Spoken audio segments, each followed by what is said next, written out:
Welcome to NCBA's Cattleman's Call podcast with host Lane Nordland. Hey, everybody. Thanks for joining us on the Cattleman's Call podcast. Lane Nordland joining you here today.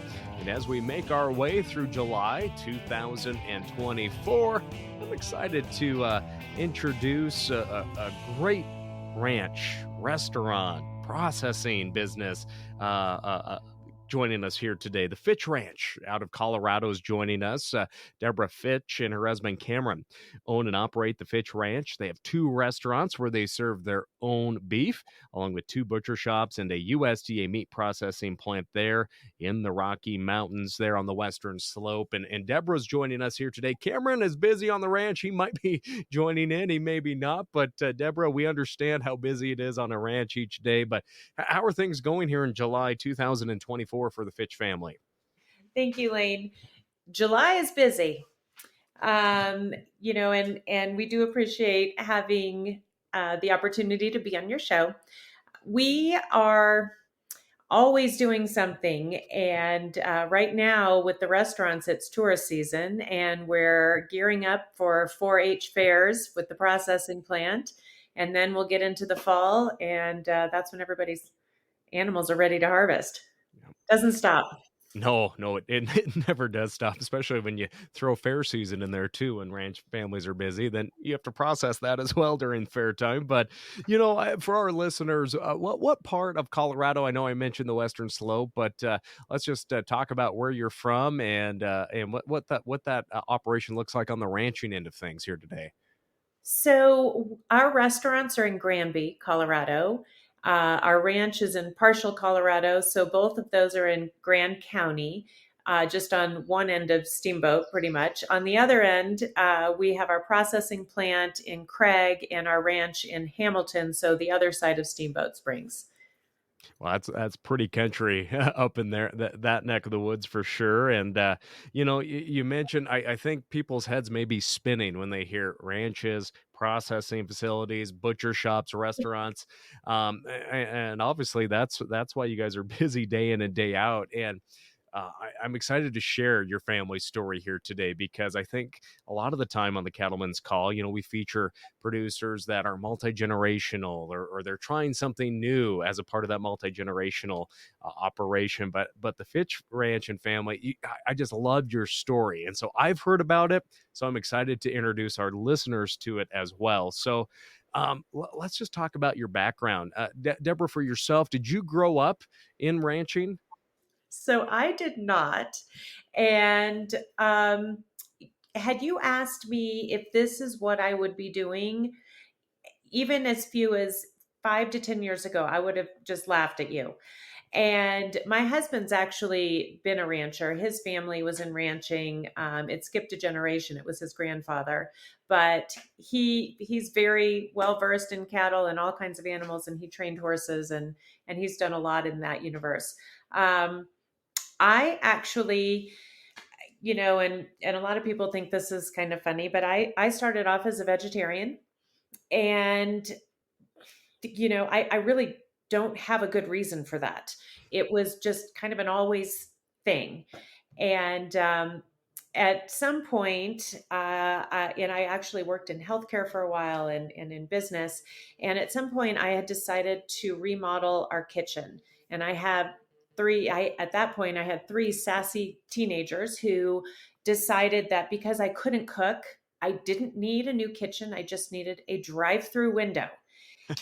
I was so irritated. And I said, you know what? Forget this. I'm going to sign myself up for cooking class. And everyone's like, oh, you're going to culinary school. I'm like, oh, no. This is cooking class. So the very, very basics. Day one, I am making the beef stock and the chicken stock and all of these. And I'm so excited that I'm learning how to make fabulous, yummy, delicious things. And the instructor comes over, who is a French chef, and had asked me, how is it? And I was like, oh. So I went with a friend of mine who just starts laughing. She's like, she's not going to taste it. She's a vegetarian. I'm like, be quiet. And so anyway, I said, I was totally shamed into tasting it. And I did. And I said, it's pretty good. It tastes pretty good. And I really haven't looked back. that being said, with my husband ranching, and we had a small farm, a few animals, and we used to think that the animal was, the 100% of the equation in terms of food, the end result being food. We have since found out that that's actually not the case, and we've come up with um, a way for us to measure quality and consistency, and we call it 30-30-30-10. Each of those is a percentage in a category. And as a rancher, when we first started just ranching, we felt like our animal was 100% of that equation, that, everything that we did to the animal, how it ate, its genetics, was it stressed? Was it calm? Were you regeneratively grazing? How was its environment? How was it fed? How long was it fed? All of those things we felt really encompassed 100% of the equation. Now that we have the processing plant, we have since learned that the cattle is actually 30%, or any, it could apply to wine, bread, your basic ingredients. What they are is that first 30%. The second 30% then is the processing. Um, is How was the animal delivered?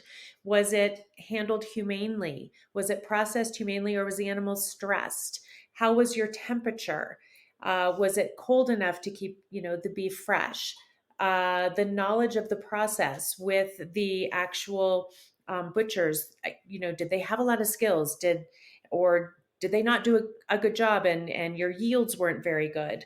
How was the beef stored? How was it packaged? How was it transported then to its next place? So that really encompassed that second 30%. The third 30% we have realized is your end user, your chef, your home cook. How is the food then transported to a grocery store, to a home, to a restaurant? Was it in the back of your pickup truck and the sun's blaring on it? Was it then, or coming from the grocery store, even in the back of your car, and it gets really hot, and then you fling it into the chest freezer, and then you defrost it with the microwave? Or do you have somebody really using skill and care in that final product and making something exceptional or something delicious, that they could even use a lower quality of ingredient, of beef or pork or lamb, and then turn it into something outstanding? So those are each of the 30%. That extra 10% is attributed to any or divided among all of the categories that were exceptional. So if, what we have control over is our cattle and our processing. So we try to make those two, add that extra percentage in there so that end user has a little more flexibility with what they're doing. And that to us has been, very eye-opening. And, really, like I said, it measures quality and consistency for us. So how did you come up with, or who helped you establish that 30-30-30-10? I'm really intrigued by that. And I think that is important for especially cow calf producers to think of. And our listeners know that I'm a cow calf guy, but I think a lot of the time over the years, we get focused on just delivering that calf and throwing it on a truck, or not throwing it on a truck, but getting it on a semi for delivery point from the northern plains where I call home, and then it's no longer our problem. I know that thought process is changing and has changed. So I guess for you, how did you work to get that 30-30-30-10? I really have to give credit to my husband, Cameron. That is something he came up with. And it kind of manifested itself after we had the processing plant, where we realized, well, and even going back a little bit before with our restaurants, with our chefs, and they need something consistent every time, so that if that main chef is not there one day, their sous chef or their second in command can cook the same product. But if they get a very thick, huge ribeye that they're used to every week, and the next week it's a half inch and it's grass finished instead of grain fed, that consistency really impacts what they're able to produce and their quality. And the way my husband thinks, very outside the box, and he came up with this, and we realized, it's it's not just the cattle, because if we are, we raise Angus. So Angus have a certain frame size and a certain ribeye size, and then you bring in, a Charlet or something else. We can't substitute that to the chef. And if we're going to cut it and process it, we have to be exact in our methodology and our quality to make sure that that end user has the opportunity to make something fantastic. That's really how it came about. And like I said, when we first started, we thought ranching and being the rancher was 100% of the equation. That animal was everything. And we've learned that the animal is definitely a huge part of it, but at that percentage. So let's maybe back up a little bit and look at the history of your family businesses.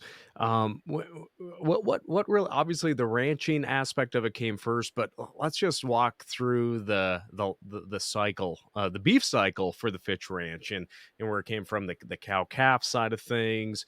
Did the restaurants come first? Did the processing come first? Let's just share a little more of that. How that process and brainstorming and frustrations and conversations went over the years. Uh, my family probably thinks, my husband and I are crazy. We're the only ones that really do this in our family, except for my husband's grandfather. So we had the cattle first, and it was kind of a funny situation. What started our herd on one side of the ranch that we lived on, and we had just moved there. This is many years ago. Our neighbor to the left had prized red Angus from Texas. Super happy about them. They were like the first family to introduce this particular strain of red Angus. The family on the right, very beautiful, prestigious black Angus. And the story, the Red Bull got out to the black Angus, and there were 5 that were half and halves, and neither of the other ranchers wanted them, so they gave them to us, and that actually started our herd, which we then just continued to grow and introduce some. We chose black Angus and introduce different genetics, and that we had those cattle while I had decided to embark in cooking classes. So from that, every rational, very intelligent person decides that from their 6 weeks of cooking class that they really should open a restaurant. That's brilliant. And of course, I'm like, I should open a restaurant because now I can make all of these things. I was so excited. And where else to do that but in a seasonal community? Because as any brilliant restaurateur will tell you, that's the kiss of death. So, but in my mind, I thought, you know what, it'll be fun to do a restaurant, and I can, make it happen in a short amount of time, and that'll be great. And then I can focus the rest of the time on the ranch or wherever else I wanted to do. And we hired, fortunately, a brilliant consultant, and he wrote a book, Your Restaurant Sucks, which is hilarious in itself. And I thought, he's my guy. So we opened that restaurant, and it was a hamburger restaurant. From that point, we ended up opening another restaurant. We ran into all of the difficulties that everybody faced during COVID, and other restaurants were unable to get some of the meats that they wanted just because our supply chain, everyone knows it fell apart. We still had cattle. We were still processing with the processing plant, which we have since taken over operations. But what it proved was, there was importance in a local resilient food supply chain. There is absolutely a place for the larger processors, but there's also a place for the smaller ones and local ranchers. So our distribution business, I guess you could call it that, kind of picked up inadvertently and not on purpose. And the processor that we wwe were going to kept saying, you are here all the time. You just need to buy this. And I'm thinking, no, I'm doing a fine job. It's like, and I don't know, he got us at a weak moment, but we now have the processing plant and the 2 butcher shops. And really, it has improved our understanding of the entire food chain, the entire industry, and how important each of these categories in this 30-30-30, equation are. So our mission right now is to try and work with other like-minded ranchers and ranching families and improve what everybody can do, add to that viability by offering additional value-added products that maybe they could sell. And that's what we're doing. Yeah, I don't know how you have enough time in the day, but you We do. work You're with making great people. Yeah, and so when you look at this, I want to jump back to the restaurants. You mentioned the one was focused on burgers, and I know you're taking that French cooking class. I'm like picturing Julia Childs right now. Oh, we're going to be cooking today. Oh, So what is the other restaurant focused on? What are some of those dishes? What's the theme of the food at the other restaurant? so the other one is a cafe that has the attached butcher shop and Okay. specialty market, where we really try to focus on local products. And it's comfort food. It's a scratch kitchen, and we have country fried steak. We do breakfast and lunch, and on the weekends we'll do a prime rib dinner. So more comfort food. We renovated an old 1940s building that has been there since the beginning of time. My husband and I both ate there as kids, and so it's definitely a history. And you in your area, obviously, you have ebb and flows with the tour seasons too. So when you're raising the cattle, let's talk about the story that you try to share with the consumers, that maybe they're returning every day to get breakfast and get a coffee with the club every morning, with a coffee club or a group of folks that comes in every day, but also those tourists that may come only once, or maybe they return every single year because of that experience. What is that like, telling your family story, but agriculture story along the way? I think the majority of people, if they're coming from a city, really have no experience with what we're doing, and they're very interested. I think in general, people are very pro agriculture. And, of course, Yellowstone promoted, that way of life to the nth degree. That's, of course, not how it really is. But I do think that people are excited to hear that the beef that they're eating is actually from ranching families in the area. And you know we do try to promote as many other local products as we can. We work with local pork producers, lamb producers. We try to bring in jams and jellies that are, all very local, pro Colorado, and it's been a lot of fun. So when we look at the processing aspect of that, what is that like? Are you USDA certified so you can go across state lines? What's been the learning curve in jumping into the processing sector? That learning curve is very steep. And we used to joke, we are drinking from the fire hose of knowledge every day. Fortunately, the family that we bought the plant from stayed on for a while and were instrumental in helping us figure out what it was we wanted to do, and how to do it. Um, we've since made some changes. Of course, you buy a house, you want to paint it your own color. Um, Working in processing, that probably was the light bulb moment for my husband when he realized that really, how to make those categories, and the training, to find the right people to be able to do this and produce food. We manufacture quite a bit of beef or lamb or pork for other ranching families as well as our own. And I think, it's been very rewarding, when you look at it as, your food has to come from someplace.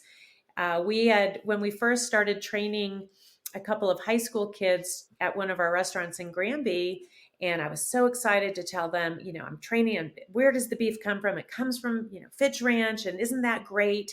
And so as I'm quizzing them again, it just really didn't.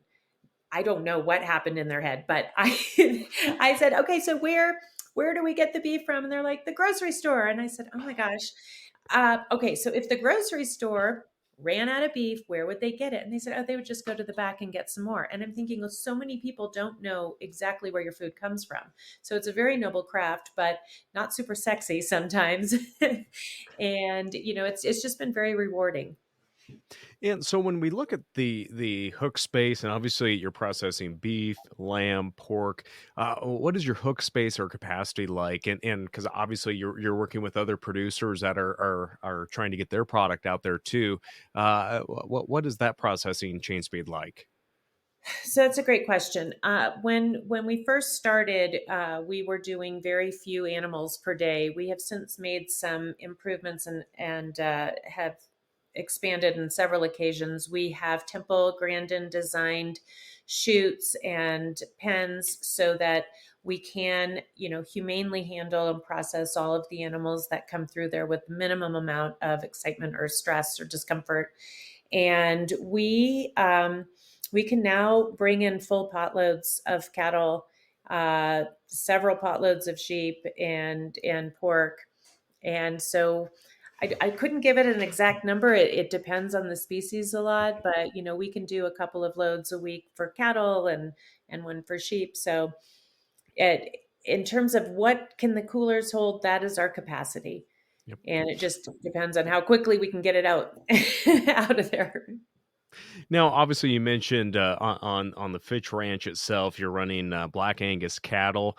So obviously, there's a great opportunity to have a relationship with the crew at Certified Angus Beef and all the work that they do to promote beef, not only here in the U.S. but across the globe.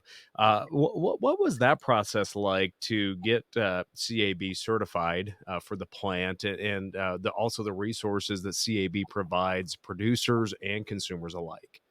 Well, I have to say that certified Angus beef was something I was always interested in. In Colorado, it wasn't as big as it is in the East Coast per se. And when I started looking into it, because we're raising Angus beef, and I had called and I didn't realize at the time that the criteria have to be met not just with the animal, but it has to be met at the processing level. And it was something I didn't understand. I thought, I'm raising Angus, it should be certified Angus, but that's not the case. Of course, there are very strict guidelines as to what would make a certified Angus, beef brand. So we had the pleasure of several of the members of CAB come and visit our plant, come and talk to us, see our cattle. We cooked for them, and we don't really fit their typical mold because we are a much smaller processor. But I think they liked what we were doing. They liked our philosophy, and we're just very honored that they gave us the license. So we are one of 34 in the world now, and super excited about that. That being said, we have been working very closely in Northwest Colorado. There are a lot of producers that raise Black Angus. So we have been working with a lot of partner ranches and trying to create that caliber and that quality of beef that all of these ranchers can then experience, maybe a little extra financially for making something that would grade certified Angus beef. What is the finishing like for your cattle? And then also, does the Fitch Ranch supply all the beef that you're selling in the butcher shops and in the restaurants, or are you partnering with other ranchers that are uh, providing high quality beef that's to your standard as well? Great question. So we work with not only and we do work with several grass finished, producers, because there is a demand for that. For the certified Angus beef, it's very specific. We do some backgrounding ourselves with distillers grains. We actually work with Breckenridge Distillery, and then we will send them to feed out on, a good ration. We work with several different feedlots that they have the same mindset. I think when we go there, their cattle are not stressed. They're very clean, and we're pretty fussy about that. And it depends. And I hate that answer sometimes, but it really does. It depends on, the genetics of that beef that's going in, and how old it is and how big it is. Was it born in the winter? And so it's, I don't know, it didn't grow as fast, or it grew too much, or so what size do you bring it into the feedlot, and how long do you actually feed it? How many days to get those desired results? Of course, we're wanting the certified Angus. So we do work with several partner ranches. We do not have that many head of cattle to supply all of the restaurants, the different restaurants that we work with throughout Colorado. And so we do work with wonderful other ranchers who have the same mindset. And I would say the majority of ranchers in Colorado do. They're very, very concerned about land stewardship and environmental, anything environmental, and reducing our carbon footprint. And, those are the ranches that we do love to work with. So there are several of them. And when you got two butcher shops, two restaurants, you don't want two feedlots that you own and operate too. You don't want that headache. I love the people that we work with right now. They do a great job for us. I'm not brave enough to step into the feedlot business myself. Like you said, other people do a way better job than I could ever imagine doing. And so also, I'm just fascinated by the restaurants and the butcher shops. Do you have a direct consumer model as well, or is that storefront in the restaurants your main focus? Those are our main focus. We actually do home delivery. We have refrigerated trucks. I had mentioned, putting your boxed beef in the back of your pickup truck and driving it around, breaking that cold chain. And we now have 3 delivery trucks, and so we do home deliveries, actually, in addition to delivering to a variety of restaurants and ski areas throughout Colorado. So obviously, there's a lot of challenges that come with being in production agriculture. And I know labor is always a challenge for producers of all sizes. How do you address the labor challenge with your multiple entities? It is, of course, a challenge and an ongoing one. And I probably spend a few hours every day just on HR. So fortunately for us, there is an H-2A program, a visa program for the ranching side. And then we have an H-2B program for our seasonal restaurants. They of course are busier in the summer. We also are very, very lucky to have just some wonderful people, very talented people that we work with. And then of course, sometimes they'll attract someone in their family or a friend. And we've been lucky that way. I wouldn't say it's easy and it takes a lot of time and energy, and you want to create a culture that everybody feels happy, fulfilled, and of course makes the money they want to make. So, but it's an ongoing challenge. Yeah, and so with that, obviously balancing the work responsibilities and whatnot can be a challenge as well. I mean, labor a part of that. I guess how can you share just examples of how you and your husband and family manage these challenges, and along with the bright spots that come along with that too? And I actually haven't asked, are your children and their families involved in this operation as well? So my 2 youngest are still in college. Our oldest does work with us. Our my 2 youngest are studying science. We kept hoping it would be meat science, but it's not. They do like to come to the ranch, but in terms of working it in the future, I'm not sure. But our oldest does work with us. And, bright spot, I love working with our kids. We do, I want to say it again. I feel really lucky about the people that we have working with us right now, because they're very special. And without them, and their complementary skill sets that they bring with them, and their flexibility in their thinking, and sometimes they're out of the box thinking, those are all things that make the culture that we really want to promote.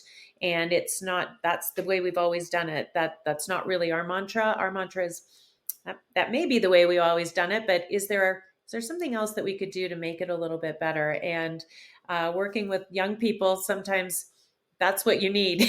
Their inexperience in some ways is is vital to thinking creatively and making new progress.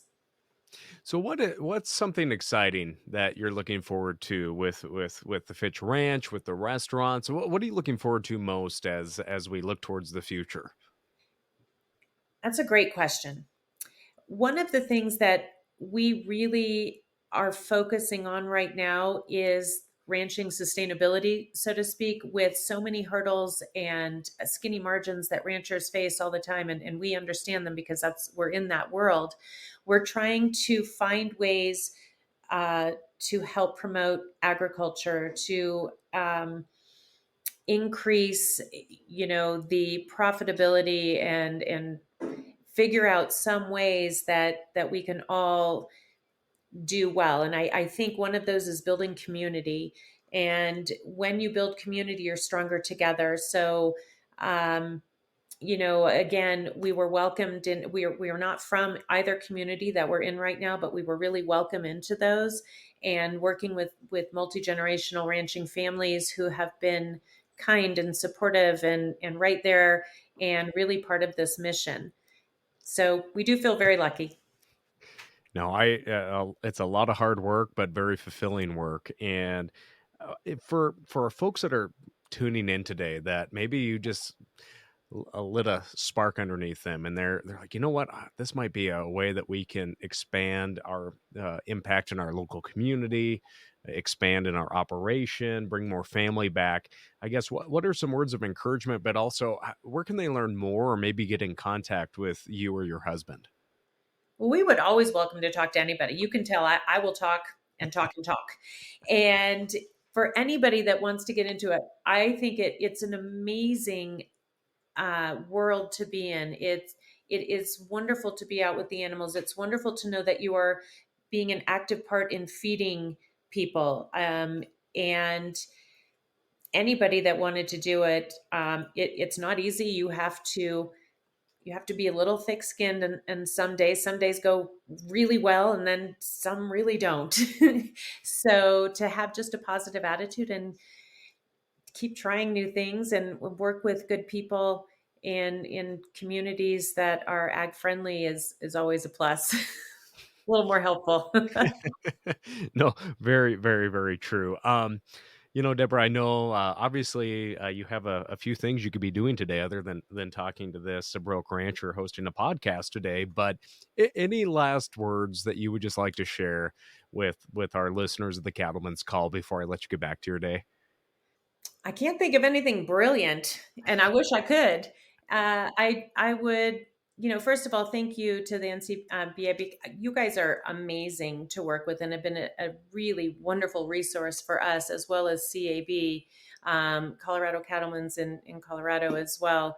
And, that is one thing that I do love about ranching in general, is that community and that sense of community. And a lot of people are very willing to help when you need it. Your truck breaks down and you call somebody and they're there for you. So it's a wonderful industry to be in. That it is. And again, I appreciate you joining us here today. And what's a website or maybe where folks can learn more about all the various businesses that make up the Fitch Ranch and other entities? So our website is Fitch Ranch Artisan Meat Co. Yeah. So it's FitchRanchArtisanMeats.com. Perfect. Well, we look forward to checking that out. I'm going to check that out here this afternoon as well. And you should too if you're listening. But Deborah, thank you so much for joining us here today. Thank you, Lane. All right, friends, you heard it here on the Cattleman's Call podcast. Thanks for joining us, and thank you to Deborah Fitch with Fitch Ranch for joining us here today. If you've not done so, subscribe to the Cattleman's Call podcast wherever you enjoy your podcast, and share it so your friends can enjoy it as well. Until next time, I'm Lane Nordlund. Have a great day. Thanks for tuning in to NCBA's Cattleman's Call podcast with Lane Nordlund. For more information, visit ncba.org and make sure to subscribe to the podcast today.